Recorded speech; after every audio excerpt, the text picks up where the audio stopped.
From New York, this is Democracy Now! They sent mercenaries to kill the president at his home with members of his family because of roads, water, electricity, and the referendum, as well as the elections at the end of the year so that there is no transition in the country. The widow of Haitian President Jovenel Moïse speaks out after he was assassinated last week. She was shot recuperating in a Miami hospital. Haitian police say they've arrested Haitian-born doctor based in Florida who came to Haiti with Army security guards and political objectives. We'll go to Haiti to speak with Magali Camo-Denis, a former Minister of Culture in Haiti, who's now the coordinator of the civil society commission to find a Haitian solution to the ongoing political crisis. Then lawmakers return to Washington, D.C. after a 2-week recess, where they'll push forward on a bipartisan infrastructure plan and budget resolution that could address climate change, education, and poverty. All told, families will receive a credit of about $3,000 to $3,600 per child. These payments represent the largest anti-poverty program in a generation, and the child tax credit has the potential to cut child poverty in half. We'll speak with New York Congressmember Alexandria Ocasio-Cortez about the infrastructure bill, the Green New Deal, New York City's mayoral election, the assassination of the Haitian president, and more. All that and more coming up. Welcome to Democracy Now!, democracynow.org, the Quarantine Report, the War and Peace Report. I'm Amy Goodman. More arrests have been made in connection with last week's assassination of Haitian President Jovenel Moïse. Christian Emmanuel Sanon is accused of working with the masterminds who plotted the killing after flying into Haiti on a private jet. He's believed to be a Haitian-born, Florida-based doctor. Police say he planned to assume the presidency and use the men involved in the killing as part of his security team. Haiti's police chief said his forces are working with Colombian officials. So far, 26 Colombians, including former soldiers, are suspected of being involved in the assassination. 18 of them have been arrested, along with 3 Haitians. The arrested men were reportedly recruited by a Miami-area security firm called CTU Security. 5 suspects remain at large. 2 Haitian Americans who were arrested last week claim to have been acting as interpreters. The U.S. said it's sending senior FBI and DHS officials to Port-au-Prince, but has so far denied requests to send troops to Haiti, though says it will increase U.S. military aid there. Meanwhile, unrest is growing in Haiti amidst the political turmoil and the worsening economic crisis. Politicians are fighting amongst themselves. Each one is claiming power. Since 1804, the country has a leadership problem. The leaders never think of the people. They always use the people to defend their own interests. Haiti is also struggling to contain the coronavirus pandemic as the country has yet to see a single vaccine. We'll go to Haiti for the latest after headlines. COVID-19 cases rose in 42 U.S. states over the past week as the vaccination rate has slowed down and the more transmissible Delta variant spreads. Over 99% of U.S. COVID deaths in June were among unvaccinated people. The Centers for Disease Control issued new guidelines urging schools to fully reopen in the fall, but leaving major decisions in the hands of local officials. The CDC said fully vaccinated students can mostly forego mask wearing, even when inside, but that 3 feet of distance between children should be maintained if possible, and 6 feet between adults or between adults and students.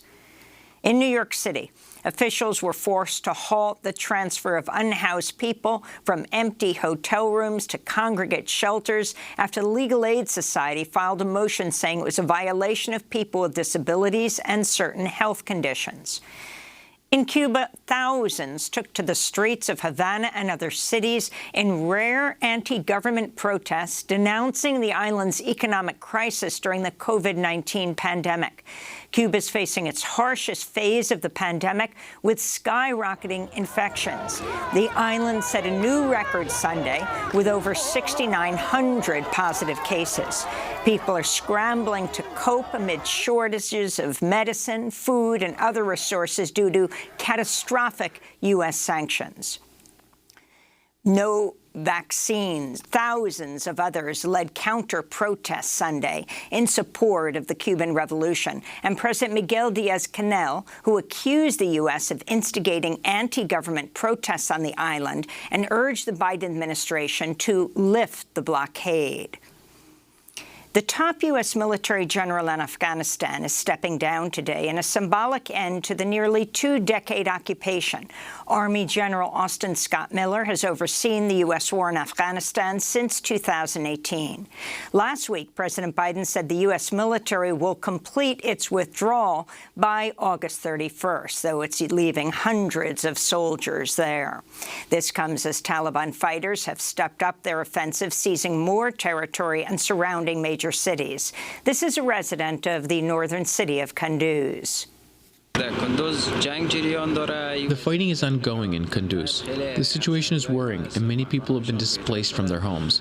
When will this situation end? Our demand from the central government is to make this clear whether they should hand over the city to the Taliban or take full control by themselves and clear the whole area from insurgents so that we can live a peaceful life.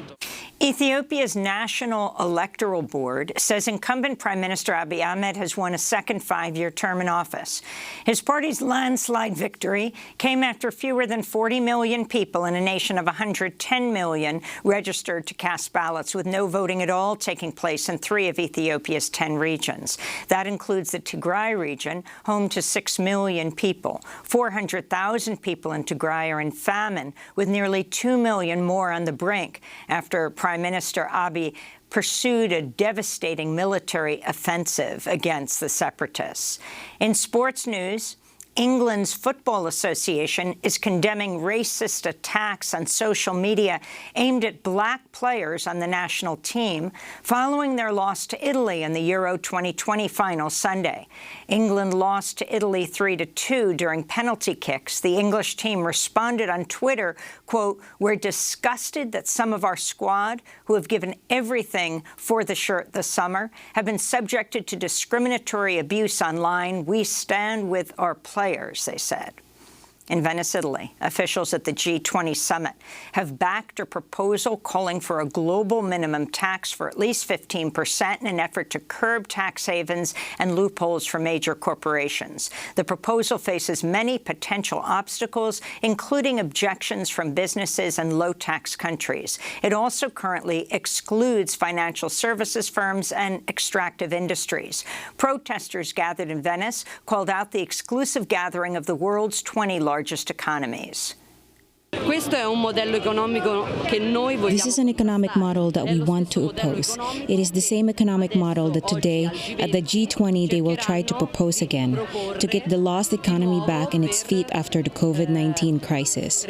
This model of tourism, capitalism, and exploitation is not a sustainable model to recover from the economic crisis. President Biden issued a wide-ranging executive order Friday to curb anti-competitive practices, which he said stifle economic growth and lock workers into low-wage jobs. What we've seen over the past few decades is less competition and more concentration that holds our economy back. We see it in big agriculture, in big tech, in big pharma. The list goes on. Rather than competing for consumers, they are consuming their competitors.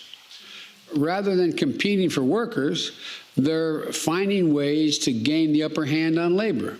Included in the executive order are provisions calling on federal agencies to more thoroughly scrutinize mergers, support for states and tribal governments that import cheaper prescription drugs from Canada, and for the Federal Communications Commission to restore net neutrality for broadband. President Biden fired the head of Social Security, Andrew Saul, a Trump appointee and prominent Republican donor, after he refused a request to resign. President Biden has named a replacement to serve as acting Social Security commissioner until a new permanent leader can be confirmed, but Saul insists he'll continue in the role. He's pushed anti-union and anti-benefits policies at the Social Security Administration. Bill Pascrell, Jr., chair of the House Ways and Means Subcommittee on Oversight, said Saul's agenda was, quote, to impose cruelty on seniors and the disabled. In immigration news, government data obtained by the ACLU has revealed the Trump administration began separating asylum-seeking families at the U.S.-Mexico border as early as May 2017, nearly a year before Trump's zero-tolerance policy officially went into effect. From July to December 2017, some 234 families were separated in Yuma, Arizona, according to government documents, though the overall numbers are likely higher. Many children remain separated from their parents 4 years later, while some parents are missing after having been deported. Some of the families originally came from Guatemala, Belize, Nicaragua, Angola, and Russia. In Texas, an African-American man who waited over 6 hours to cast a vote in March of 2020 faces up to 40 years in prison for, quote, illegal voting. 62-year-old Ervis Earl Rogers was arrested Wednesday and charged with violating a Texas law barring people with felony convictions from casting ballots. He remained in jail for 3 days until the nonprofit group The Bail Project paid his $100,000 bail. Republican Attorney General Ken Paxton ordered Rogers' arrest just before the start of a special legislative session in Texas in which Republicans are pressing new voter suppression laws and trying to make it more difficult for people arrested to post cash bail. On Tuesday, President Biden is set to deliver a major voting rights speech in Philadelphia. The city of Charlottesville took down 3 racist statues over the weekend, including 2 of Confederate generals Robert E. Lee and Thomas Stonewall Jackson. Lee's statue was at the center of the deadly white supremacist Unite the Right rally in 2017. Charlottesville Mayor Nakuya Walker spoke just ahead of its removal. Taking down the statue is one small step closer to the goal of helping Charlottesville, Virginia, and America grapple with its sin of being willing to destroy Black people for economic gains. Charlottesville, Virginia also removed a statue of 19th century explorers Meriwether Lewis and William Clark, who were involved in establishing settler colonialist rule over indigenous people. They're depicted with Shoshone interpreter Sacagawea kneeling by their side in a submissive posture. Meanwhile, the University of Virginia Sunday took down its statue of Revolutionary War military leader George Rogers Clark, who's depicted attacking a Native American family. The death toll in Florida's Surfside condo collapse reached 90 people. 71 bodies have been identified, including 3 children. Recovery work is expected to last at least another 2 weeks. British billionaire Richard Branson rocketed to 53 miles above the Earth on Sunday in a test flight of his privately funded Virgin Galactic spaceplane. Branson's trip above the atmosphere came just days before the world's richest person, Amazon founder Jeff Bezos, is set to fly to the edge of space aboard his self-funded New Shepard rocket. This month, Bezos stepped down as Amazon's CEO, in part to focus on his rocket company, Blue Origin, as it struggles to compete with billionaire Elon Musk's privately held SpaceX corporation. In response, Vermont Senator Bernie Sanders told the New York Times and Maureen Dowd, "You have the richest guys in the world who are not particularly worried about Earth anymore. They're off in outer space," Senator Sanders said. In western Arizona, 2 firefighters were killed Saturday when their plane crashed as they surveyed the Cedar Basin fire. It's one of thousands of wildfires burning on over 300,000 acres in 6 western states. California's largest wildfire exploded in size to nearly 84,000 acres Sunday, fueled by a withering drought and scorching hot temperatures. The Beckworth complex fire has spread into neighboring Nevada and is only 8% contained. So far this year, California has seen 115 square miles consumed by wildfires, more than double what had burned at this point in 2020's record-setting climate-fueled fire season. The fires came as record heat returned to part of the western United States over the weekend, again fueled by the climate crisis. Las Vegas tied an all-time record high of 117 degrees Fahrenheit. Palm Springs, California hit a record 120 degrees, and the overnight low in Phoenix on Friday was 93 degrees Fahrenheit.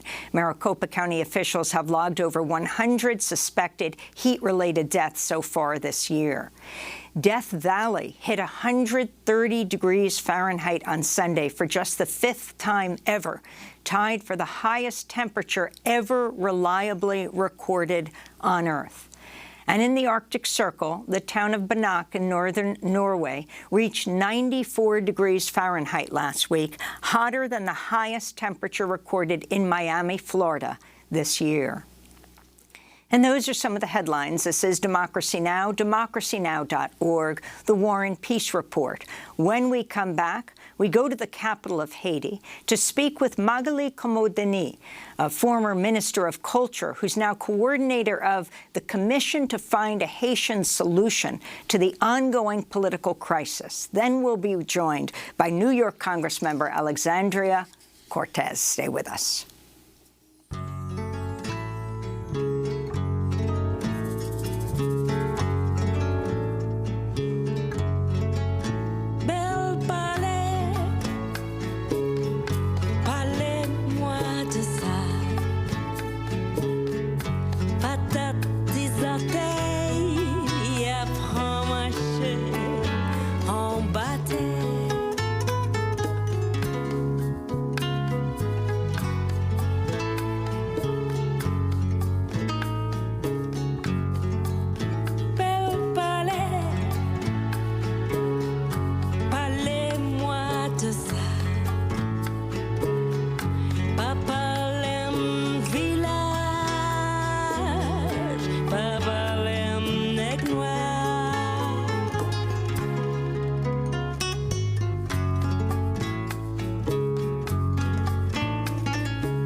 Bel Pal by Kati Dada. This is Democracy Now!, DemocracyNow.org, The War and Peace Report.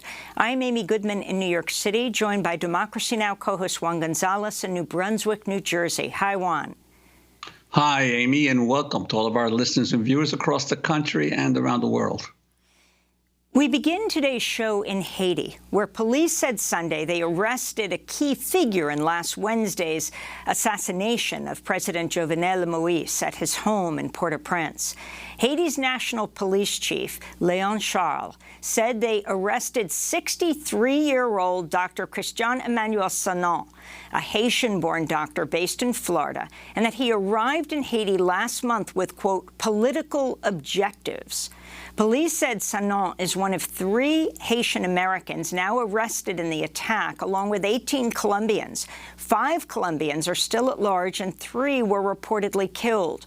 The Miami Herald reports the detained Colombians said they were hired to work in Haiti by the Miami-based company CTU Security, which is run by a Venezuelan man named Antonio Emmanuel Antriago Valera, who is anti-President Maduro, the president of Venezuela.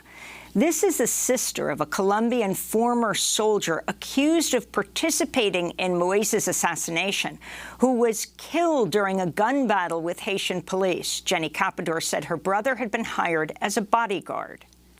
There is something that doesn't add up. Something is wrong. Something happened. What I do know, and what I will assure the world of, is that my brother was a correct person, and my brother did not do what they are accusing him of. In the last conversation I had with my brother, he told me, "We got here too late. Unfortunately, the person we are going to guard, we couldn't do anything." On Saturday, one of Haiti's top gang leaders, Jimmy Cherizier, a former police officer known as Barbecue, said his men would take to the streets to protest the assassination. Many people from the opposition and stinking bourgeoisie joined together to betray the president. It is a national and international conspiracy against the Haitian people. I ask all groups, gangs, to mobilize, take to the streets. We demand explanations about the assassination of the president. We had a problem with the president, but we have never said that foreigners can enter our territory to kill the president. This comes as Pentagon spokesperson John Kirby told Fox News Sunday the United States sent an interagency team from the Department of Homeland Security and the FBI to, quote, see what we can do to help in the investigative process. The U.S. said they are also upping military aid to Haiti, and the interim government has called for both UN and U.S. troops to come into Haiti. For more, we go to Haiti's capital, Port-au-Prince, to speak with Magali Camo-Denis, a former Minister of Culture in Haiti. She's the coordinator of the civil society commissioned to find a Haitian solution to the ongoing political crisis. Welcome to Democracy Now! It's great to have you with us. Can you tell us what you understand at this point took place over this past week, this historic, unprecedented assassination of the president, what you know so far?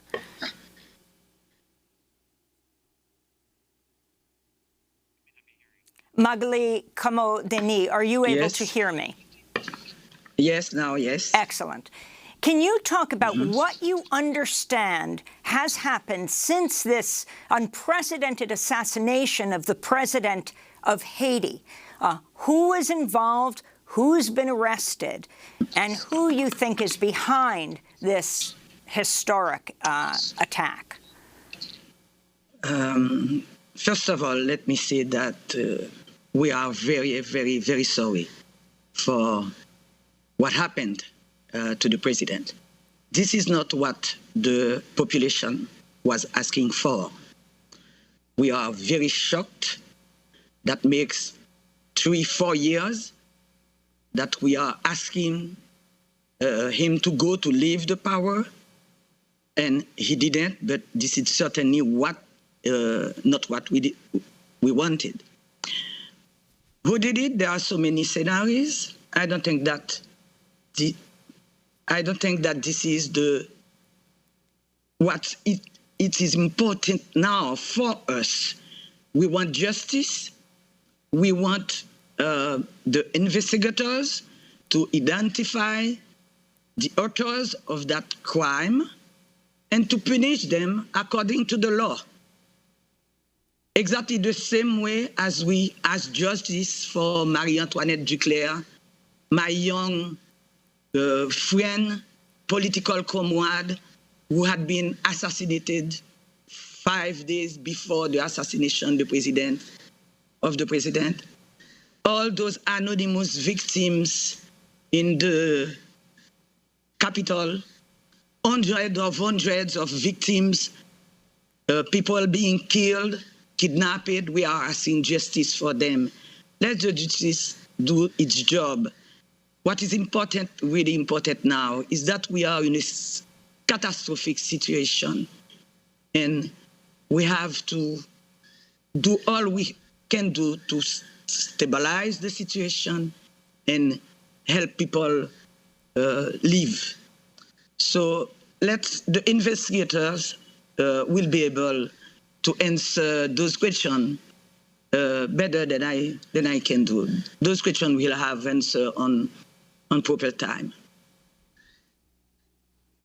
Could you talk about this whole issue of where were the president's guards There was no shooting between the assassins and the supposed guards of the president at the time. Has anyone been able to figure out or question his own security? I'll give you the same answer. The investigators will answer that. I wasn't in the house. I don't know. I can't answer you seriously. Where were the guards? You see,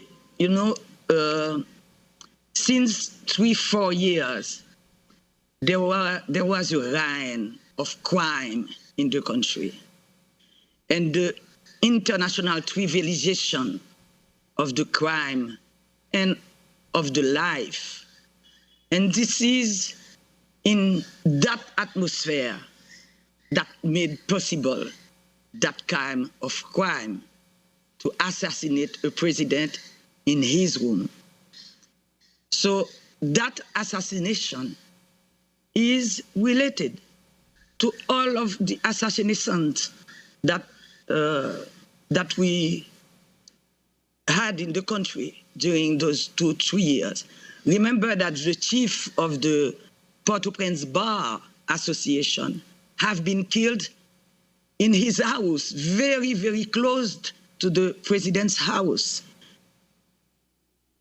So this is not it is very, very a special situation because it is a president, but it is not isolated. This is a reign of crime. That regime of PHTK installed the reign of crime. And now the president have been victim of his own reign. So we are sorry for that, but that's not, let's the investigators do their job again. And I wanted to ask you also, what's your response to the interim Prime Minister, Claude Joseph, asking the United States and the UN to send troops and security into the country? It's only for him, because he knows that he took the power without any mandate, without any agreement. So that's why he needs the protection of the military. But there is no situation who could explain an intervention of the US. We don't want that. We already had that. And we know what that left for us. We don't want the boots. We already have the boots on our knees now, on our neck. That's not physically, but we cannot breathe now in Haiti. We don't want them to come. We welcome the International Commission of Investigation, including the FBI, but we really don't want that. And what we have to recognize, if the maturity of the population, this population had been in the street almost each day during that last years. And when that happened, there was no manifestation of joy. There was no riot. There was no people in the street burning, etc., etc. The population is very calm, very, very calm, and doesn't want to give any pretext to that government to ask for any intervention. That is for its own interest, for its personal protection. That is asking for that. Magali Kamodini, who do you believe right now is in charge of Haiti? And according to the New York Times, Haiti's interim Prime Minister, Claude Joseph, says he's taken command of the police and the army, declaring a state of siege that essentially puts the country under martial law.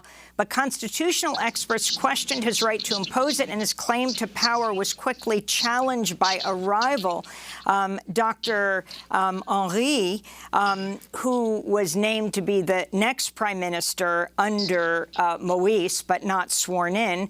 You have the president of the Supreme Court who just died of COVID, who constitutionally would have been next in succession.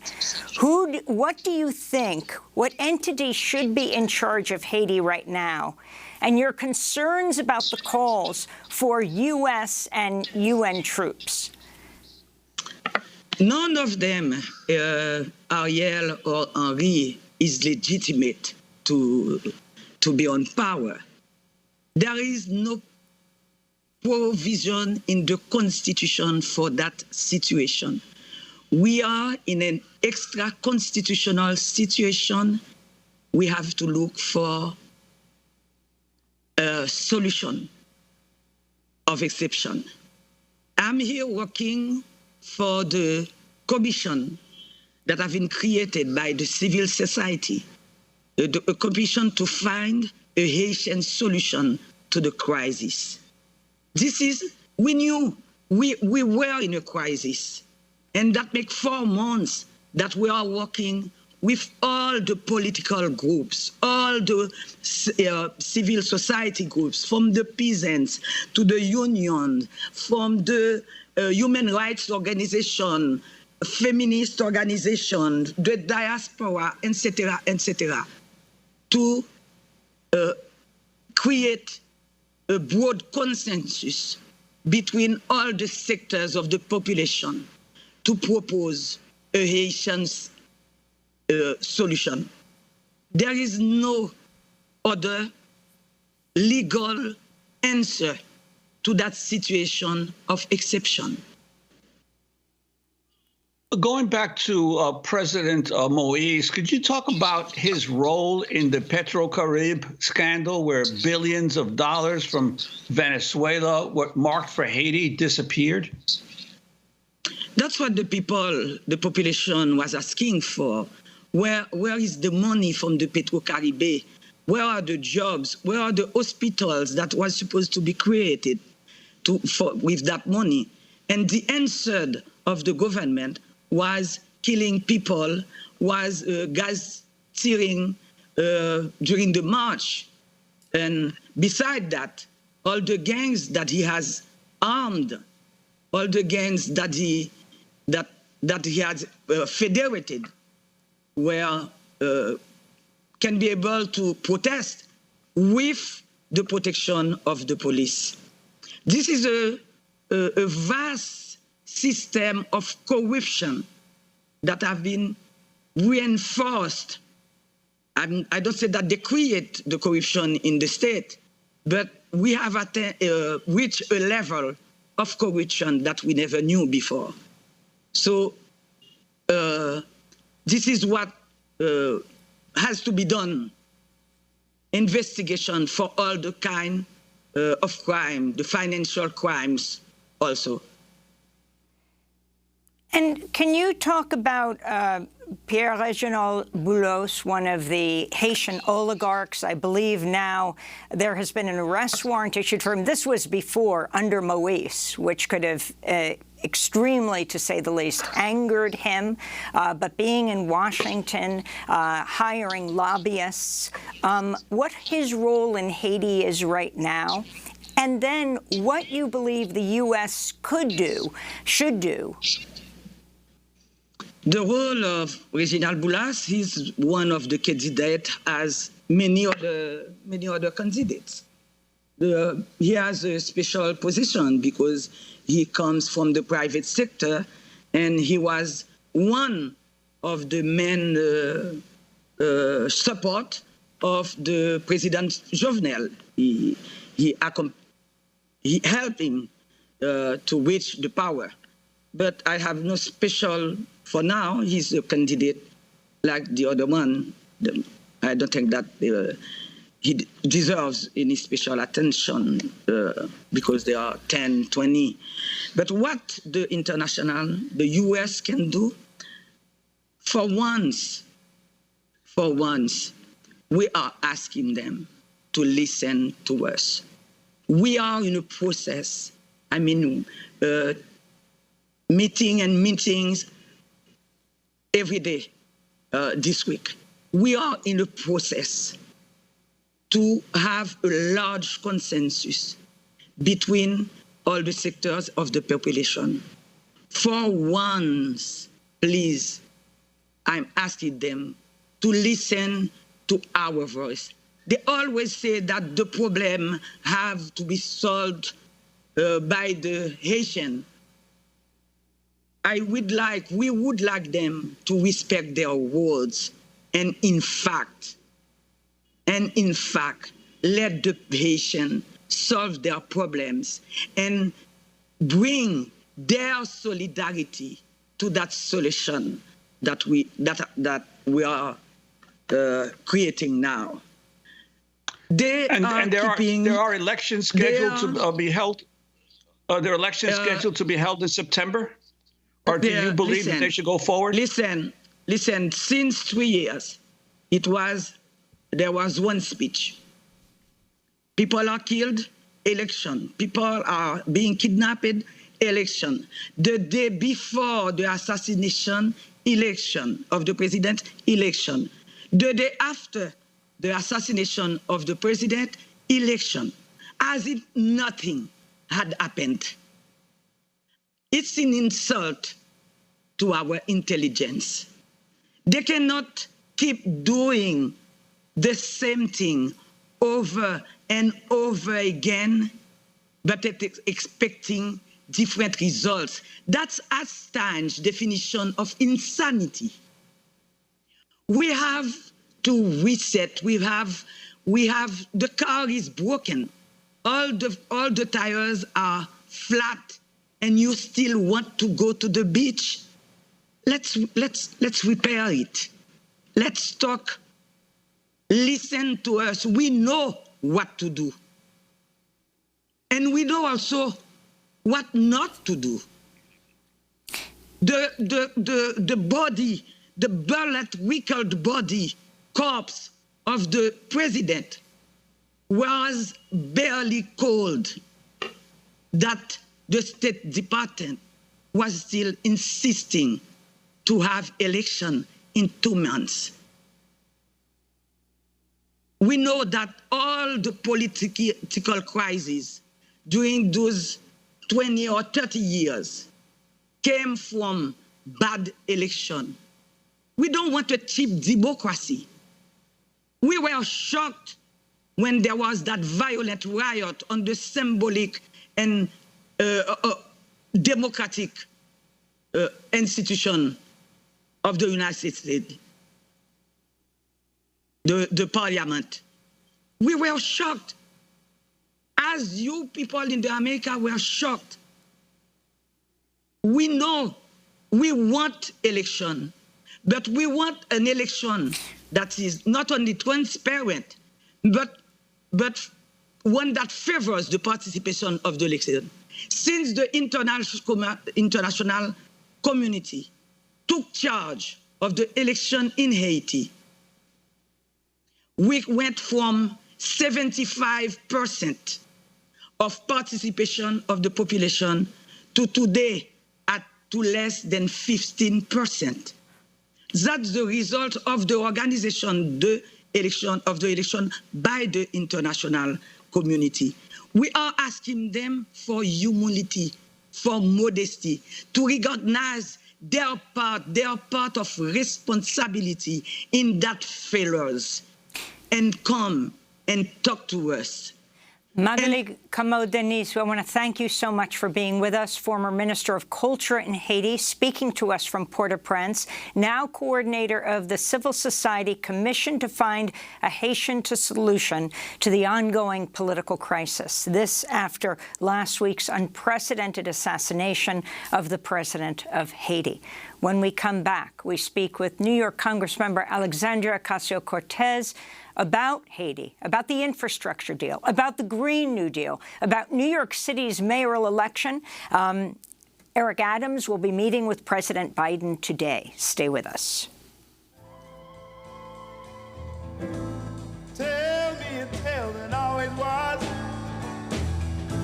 Sing me a song that I'll always hear. Tell me a story that I can read. Tell me a story that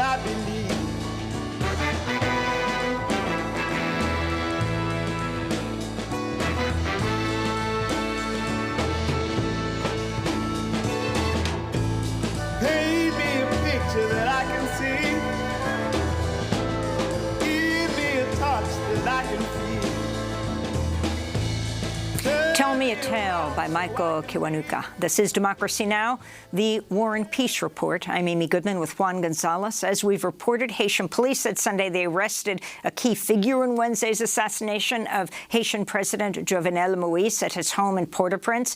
Haiti's national police chief said they arrested Dr. Christian Emmanuel Sanon, Haitian-born Florida doctor, that he arrived in Haiti last month with, quote, political objectives. Police said Sanon is one of 3 Haitian Americans now arrested in the attack, along with 18 Colombians. The Miami Herald reports the Colombians said they were hired by Miami-based company CTU Security, which is run by a Venezuelan man named Antonio Emmanuel Entriago, who is known to be anti-President Maduro of Venezuela.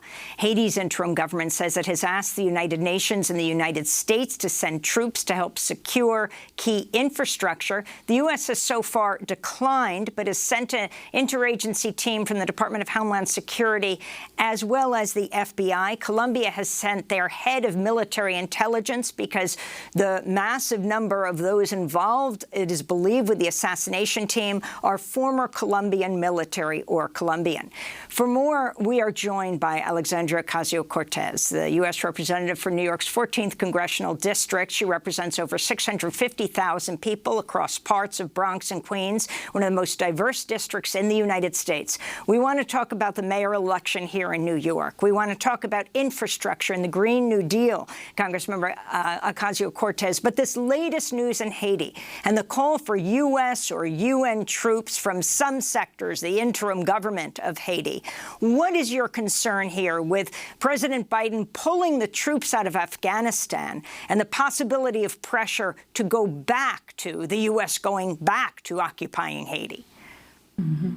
Well, I think there are an enormous amount of concerns. I, first of all, applaud the withdrawal of troops from Afghanistan, but this is, the intention of that is to not relocate troops from Afghanistan to anywhere else. And I don't believe that that was the intention in withdrawal from the White House either. But this situation is extraordinarily delicate and extremely fragile. And I do not believe right now that the introduction of U.S. troops particularly without any sort of plan, sets any community, whether it's the U.S. or whether it is Haitians, up for success. I do believe that with the assassination, the people of Haiti and the country is in a very delicate moment, and our role should be in supporting a peaceful transition and a peaceful democratic process for selecting a new leader and avoiding any sort of violence, but particularly in really carrying supporting any due process for justice here in the United States for any actors that may have been complicit on U.S. soil. Representative Ocasio-Cortez, I wanted to ask you something closer to home, the mayoral race in New York City, the mayoral primary. Eric Adams has won that primary. He defeated a candidate that you were backing, Maya Wiley. I wanted to ask what your sense is of what the message of the Democratic voters were or was in this election. Yeah, I think anyone who's here in New York City knows that this race, this race was not, I don't believe it was a primarily ideological race. This was our first ranked choice election for mayor in the city's history.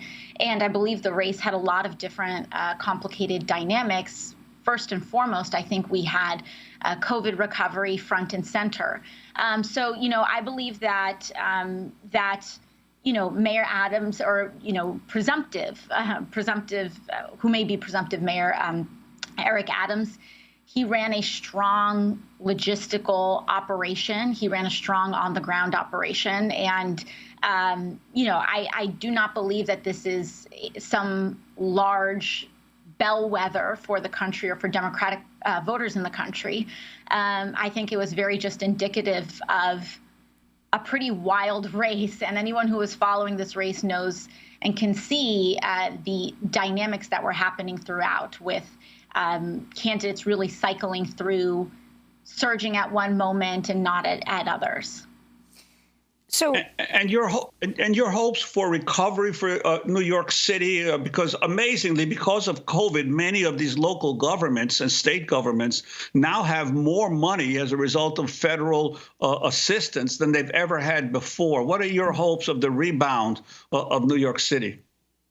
Well, I think the thing that we really need to focus on is an equitable recovery and a just recovery. And what's really important to note is that even prior to COVID, the city was on a very dangerous precipice. Real estate prices and prices of housing were going through the roof. Rents were going through the roof, and small businesses were already starting to be driven out of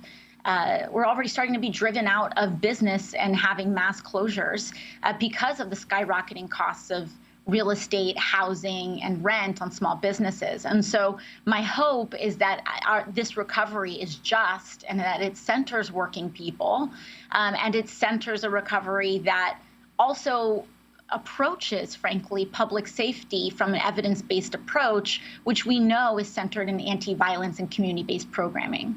So let's talk about that very quickly. Congressmember, you, of course, have supported Tiffany Caban. She won her race for city council. For the first time, the majority of those who won in the primary are women. She said, quote, when talking about Eric Adams, even to look at who people voted for at every level of government, you look at districts like mine, where in Astoria houses overwhelmingly voters were Tiffany Caban and Eric Adams voters. Say what you want about Eric Adams, but for example, he's been somebody who's supported the crisis management system, expanding violence interruption systems. She's supported by the Democratic Socialists of America. But nationally, I mean, you have President Biden meeting with Eric Adams today as he speaks about crime with Attorney General Merrick Garland and others. It's taken by the Democrats as no to defund the police and yes to a heavy police presence. Do you think that's the wrong message to take? I do. I do think that it's the wrong message to take. I do believe that very heavily because, and it's not just a matter of personal opinion, but we also see public polling showing that that is the wrong interpretation to take as well. Now, this is not to say that people should not be concerned with public safety. And what we do know is that people across the country are increasingly concerned about incidents of public safety. And this is mirrored by public health data that we see. There is an increase in crime and in incidents of violence as the country really reopens up from the pandemic and the desperation created by, frankly, very poor U.S. response to the pandemic in terms of the economic devastation. And so as things open up, we're starting to see more crime and incidents of violence. Now, that should absolutely be a point of concern, but the response to that should not necessarily be over-policing. And Americans know that. We have seen recent polling, I believe from ABC News, but I could be mistaken on the polling outlet, but margins from about 65 to 75% of those polled are showing that the way that we counter these increases in incidents is through economic opportunity and community investment in communities where these surges are happening. And we see this, that's not only where the polling is, but that's what the data shows, and that's what the evidence shows is the best way to support reductions in crime. It is with anti-violence programs, which is one of the reasons why I've requested community funding projects to help support anti-violence programs, which can help reduce incidents and reoccurrence of violence by more than 50%, which is more effective than almost any policing strategy that we know of. And so the message should not be that we should continue to over-police and over-surveil people in order to create reductions in crime and increase public safety. And I think at the point that sure, go ahead. Oh, I'm sorry, Representative. I wanted to ask you about the infrastructure and the developing agreement between Democrats and Republicans on infrastructure, the concerns of you and other members of the Progressive Caucus about what is going to happen to efforts to combat climate change in these battles over infrastructure. Well, I believe that the Progressive Caucus is rather united in the fact that we will not support bipartisan legislation without a reconciliation bill and one that takes bold and large action on climate, drawing down carbon emissions, but also job creation and increasing equity and resilience for impacted communities, particularly frontline communities. And so we've made that very clear, and that a bipartisan agreement will not pass unless we have a reconciliation bill that also passes.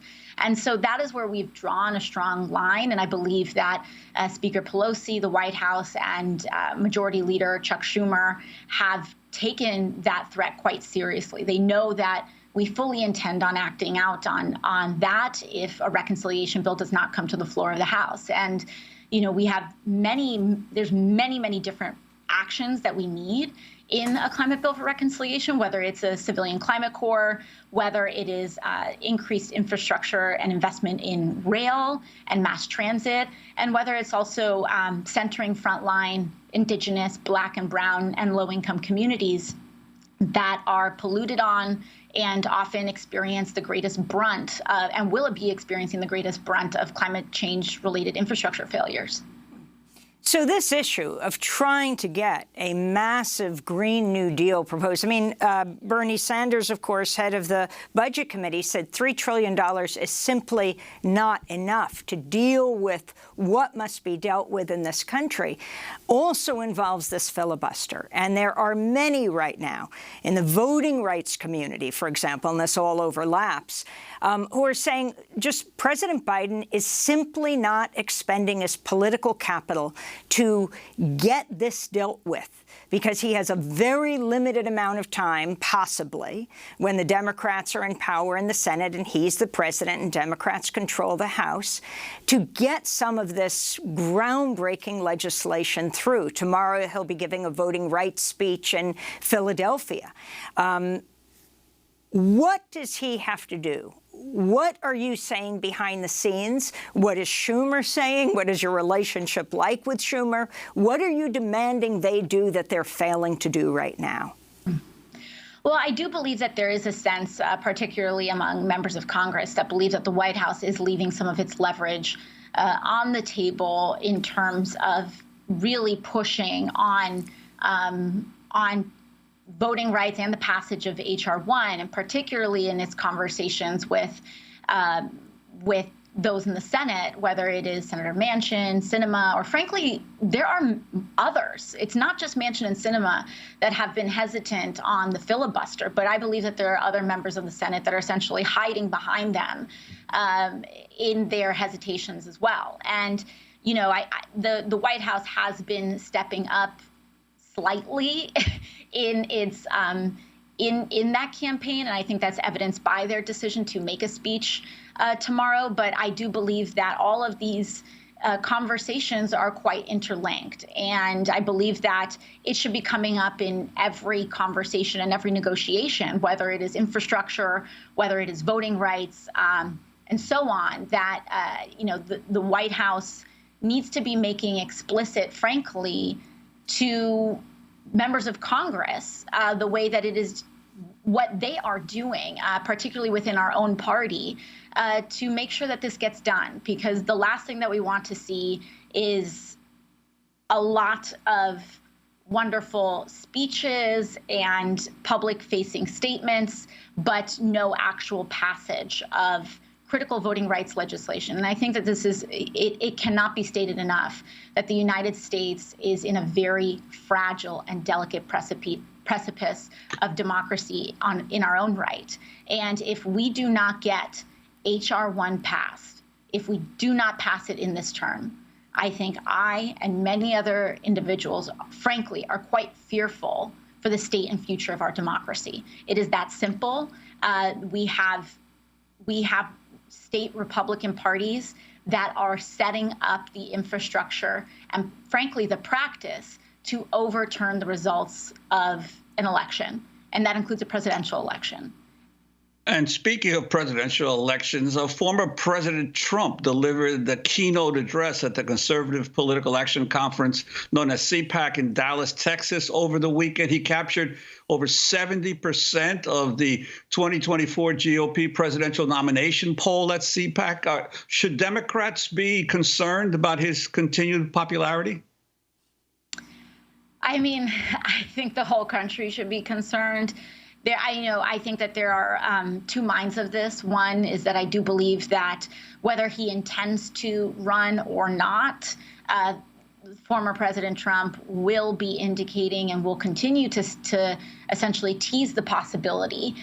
So what that is to say is to not discount the ability and the popularity that he may have and the possibility of him running again. But it is also to say that he may not, but wants to continue his vice grip over the Republican Party. And so there are two distinct possibilities here. But I do believe that the Democratic Party should be worried. And that cuts straight to the voting rights provisions. And I do want to state that even Senator Manchin and some others have indicated that H.R. 4, the John Lewis voting rights, is what they would support instead. And I think while H.R. 4 is critical for passage, it does not solve this problem. And it is not a substitute for passing the For the People Act. One main and enormous provision is that H.R. 1, it is essentially retroactive in that it will overturn and it will supersede many of these anti-democracy laws that are being passed in states across the country. And the Voting Rights Act the John Lewis Voting Rights Act does not do that. It restores key provisions of the Civil Rights Act, but H.R. 1 is what will actually institute and reverse some of these very corrosive and very frightening, frankly, anti-democracy laws that are being passed in state governments across the country. Congressmember, if the pandemic taught us anything, the horror of this last year, it is that we are all in this together. I mean, not only in this country, but all over the world. If one person is sick, we are all vulnerable, which means we all have to protect each other. According to the New York Times, at the end of March 30th, 86% of shots that have gone into the arms worldwide have been administered in high or upper middle income countries. Only 0.1% of doses have been administered in low income countries. In Haiti, for example, they haven't gotten a shot. They haven't gotten a vaccine at all. What has to be done in this country? Now the discussion today specifically is, should Americans get a third booster shot? And of course, there are many areas of grave concern in the United States where less than a third of the population is vaccinated. But let's look at the rest of the world. What can the U.S. do, and you as a representative do, and Congress do? Well, I think that there's a lot that we can do. And one thing that is extremely concerning is that if only the wealthy are being vaccinated, then the majority of the population in the world is not being vaccinated. And if that is the case, then we are not protecting ourselves from the virus, and we frankly are setting up the virus and COVID for being around for generations. We have 20 seconds. So I believe that we should be examining tools, whether it's the Defense Production Act or whether it is other modes of mechanism, that we look at this as a defense issue, and that we mobilize mass production of vaccines and export them across the world, and in additionally taking on the big pharma companies that are trying to profit off of mass vaccinations. They should be free and fully available to people around the world. We want to thank you so much for being with us. We hope you'll come back soon. Congressmember Alexandria Ocasio-Cortez, thank you so much. I'm Amy Goodman, Juan Gonzalez.